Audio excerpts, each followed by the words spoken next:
Guys, welcome to the video. In today's video we're going to be doing a little bit of an update on the car. Now I am actually driving from Charlotte back up to Lynchburg.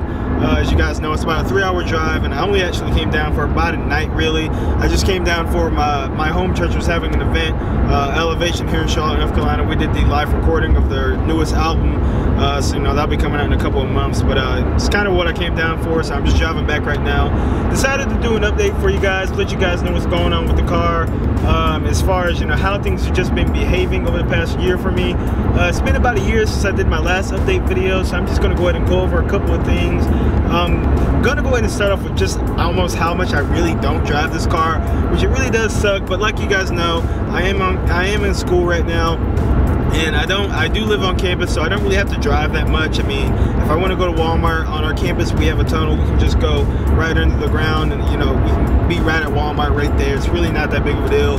I could drive, but there's no need to. And even if I was driving, it'd only be about not even really, you know, 2 miles there and back. So not really a point, in my opinion, to really turn on my car for that little bit of a drive. And so, you know, I've only really put on 6,000 miles on the car for my last update, which is about a year ago, which is way under what a lot of people are doing. I only have 18,600 miles on the car currently.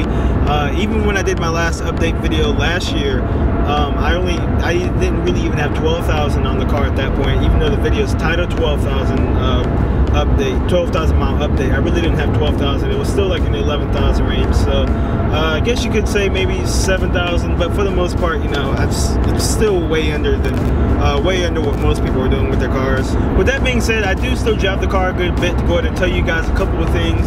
Starting off with the exterior of the car. Of course, with me driving like I am on the highway right now, like I said, I'm going up the Liberty right now, and if you're driving your car at all, really on any freeway for, you know, the amount of time, or just, you know, whether you be in the city or whatnot, there's going to be rocks, there's going to be stuff that goes up. I talked about it in my last update video. I do wish that this paint was a little tougher. I do think it's on a little bit of the thinner side. You know, you can talk to other Mustang owners. We kind of all agree on that. It's not bad or anything, but, you know, I do feel like this paint does chip a little too easily in my opinion. But, you know, I feel like it's just one of the things that do happen when you're actually driving your car. And I still do, in the long run, I'm still thinking about getting another bumper, preferably the GT350R the GT350R front end. I'm thinking about getting that. I just think it looks really mean. Some people, you know, they might have a different opinion of it because this is a V6 and they don't think that front end should be on there. But guys, it just looks ridiculously good. It looks so good on the front. So I think I'm really leaning towards that. The only thing, like I said, with me doing this travel and whatnot, I do want to get that thing exposed. I basically have a clear bra protectant on the front when I do get that. So that's already going to add on to the price. So, you know, once you get the bumper, which is around $500, $600, depending on where you get it from, then adding that on is probably another $200-$300 right there. So, you know, price is a thing with that, but that is something that probably is going to come along with you having to get it painted. Almost forgot that. So, you know, thinking that's looking like a $900 option right there just for that front bumper to get it protected, because I don't want to spend money on that and just have it chipped up like, you know, the stock one is now. Talking about the exterior of the vehicle some more, as you guys know, I do have that spoiler on the rear of the car. I recently did a whole review video on that. I'll go ahead and actually link all the videos on this car in particular, just in case you guys have never seen them or if you're just stopping in for the first time. So, you know, the spoiler, any part that I discuss, it will be right in the description. That way you guys don't have to ask me a million times in the comments. But I already did a review on that. I think that thing looks great. I already talked about it in low lighting. It still looks great. It's actually dirty right now and it still looks great. I really feel like it did separate my car from, you know, the rest. Even though a lot of people do have that spoiler, you know, I still think it looks really good. Like I said, I'm thinking about getting rid of the pony, but you also have that deck lid back there, and that deck lid also does, you know, still have some scratches. Overall, like I said, you know, it's not really anything that's that big of a deal. I feel like any paint problems on this vehicle could really be corrected by a simple paint correction. No problem. It's not that big of a deal at all, really. The car still looks great when it's clean. Like I said, low lighting, this thing looks absolutely amazing. And then also in the rear of the car, you guys know I have that rear diffuser. And here's where a lot of you guys ask a ton of questions about this diffuser. A lot of people want to know, how is this diffuser holding up? Because when it first was announced on American Muscle's website, people bought it, and basically MMD, who designed the diffuser, it basically flew off at high speeds. Like, I'm doing around 73 miles an hour now.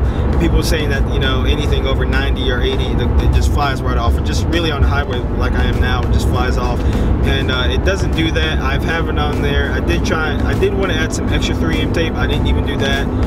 They redesigned the product from what I've been told, and it's been holding up on my car perfectly. You know, no problems with that. It still looks great. So that answers your question. If you guys are wondering about the diffuser, it's honestly something I really feel like if you have a base model Mustang, or basically if you don't have a premium Mustang, you gotta do that diffuser, because it just looks so much better. Because the color matched bumpers, the color matched diffuser back there, it looks awful. It just looks butt ugly. Another thing I have back there is, of course, my Borla S-Type, the axle back system that I have back there. That still sounds great.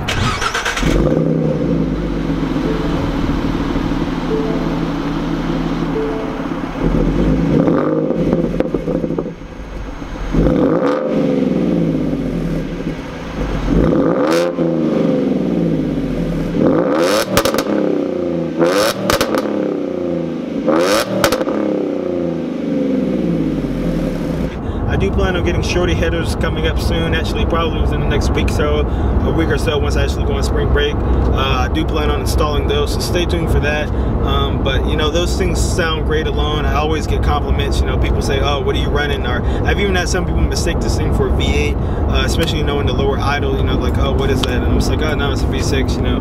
And people compliment me all the time. They love the exhaust, you know. Even in the comments, you guys tell me how good the car sounds. So that's all that is, really. It's just Borla S-Types. Also under the hood, I do have my cold air intake. That still works great. You know, the inlet air temperatures, those are just generally around, you know, 7 degrees higher. It's kind of debatable depending on who you are, if you think it's worth it or not. I think it adds to the sound. It also does help a little bit with power, not too big of gains, and the actual stock cold air intake is pretty good from the factory. So, you know, it's all up to you. But overall, the exterior of the car and, you know, the mods that I have on the exterior are holding up pretty well. Now, moving on into the interior of my car, there are a couple of things that have started to wear and tear. As you guys know, I have had this car for about 2.5 years now, only 18,000 miles, but there are some stuff. Starting off with the steering wheel here, the steering wheel still feels great, it looks great. The only thing that is kind of a little bit worn are my volume buttons. Basically, you know, as I'm adjusting the volume for the radio, those buttons, it looks like the material that's, you know, highlighting the buttons right here, the black part, is kind of wearing away. I do kind of feel like that's from the oil that's from my hands. As you guys can clearly tell, I'm a black African-American male, and basically a lot of us, we put lotion on. You know, it's just what we do. We moisturize our skin, so that actually adds oil, obviously, to my hands and whatnot. And I feel like it's just the oils that's kind of eating away at this. Not that big of a deal. I feel like, actually, I know for a fact you can replace these buttons for really cheap. I don't even think it's like $5, so, you know, I could replace that anytime I felt like. That's holding up pretty well. However, down by the shifter column right here, my shift boot, the little silver plate that says sync here is kind of tearing up for some reason. It looks to be bubbling. I do think it's kind of from the sun, maybe. That is something I'm looking at getting replaced. That's another thing that's not that expensive. I think I found it the other day. It was like $12. Not that big of a deal. I can replace that, no problem at all. So that is something that is just kind of, I guess, kind of wearing out just from the sun or whatever. But overall, the interior of the car, you know, still looks great. The seats still feel fine. There's no wear and tear. That's the biggest thing I like about cloth seats, even though leather does look nicer and whatever. You know, cloth is going to be more durable, you know, basically for a long time. So I do like the cloth seats. I, of course, have floor mats in here. That's also a good thing I got. The only problems that I've really had with this car is, of course, the slave cylinder and the clutch safety switch. As you guys know, I have about 3 videos, and I'll also link those in the description about those items. As the slave cylinder was messed up, that was the only part that really failed from the factory. I noticed it really early on. I took it into the dealer. Like I said, whole video about that.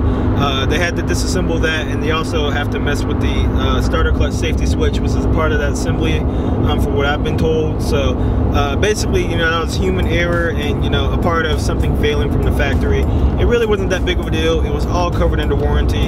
Everything as far as that goes is running fine now.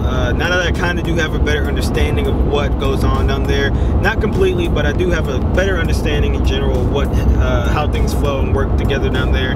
So, you know, everything's going down there is pretty fine. But overall, the reliability of this vehicle, the V6 Mustang, is absolutely great. You know, these things started in 2011, 3.7 liter V6, and, you know, from 2011 to 2017, they're really reliable. You know, they handle the power great. Of course, I'm tuned by MPT, so, you know, the power there, MPT is also very reliable. Everyone in this community will let you know that MPT is the best people to go with.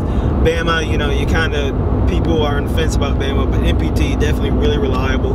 The car runs great, it sounds great. There's nothing really, you know, not really a big problem with this car at all. If you're looking for reliability, this is a car to go with. Of course, my gas mileage, I've told you guys about that. I have different videos. When I wasn't tuned, it was around 34. Actually, no, when I wasn't tuned, it was 36 miles to the gallon. That was the best I ever got. Now I get around 33 miles to the gallon since I am tuned on the highway. And then for the city, I still get around 23, 24. So the gas mileage is still pretty good. Overall, this car is really easy and cheap to be able to afford. You can still have fun with it. You can still mod it. Like I said, the power is there. I enjoy this car so much. Overall, guys, you know, it's just a really good car. Of course, I'm traveling in it right now, so that lets you know something too. I could drive this thing for miles and miles.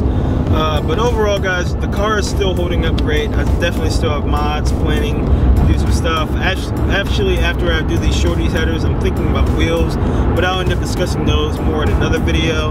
Hopefully you guys enjoyed the video. If you guys want to leave a comment and actually let me know how your car is holding up. If you guys have this particular Mustang, or just your car in general, let me know how it's holding up, you know, after how long you've had it. Let me know how long you've had the car, you know, how many miles you have on it and whatnot. Just let me know how it's holding up, because this thing, in my opinion, you know, it's still doing what it's supposed to do. I think the Ford as a brand is really reliable.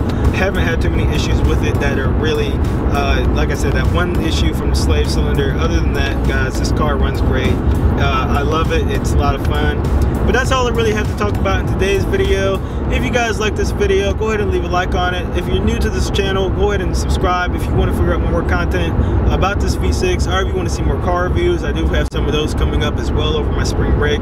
So definitely do subscribe if you want to see those. Other than that, guys, I'll catch you guys in another video.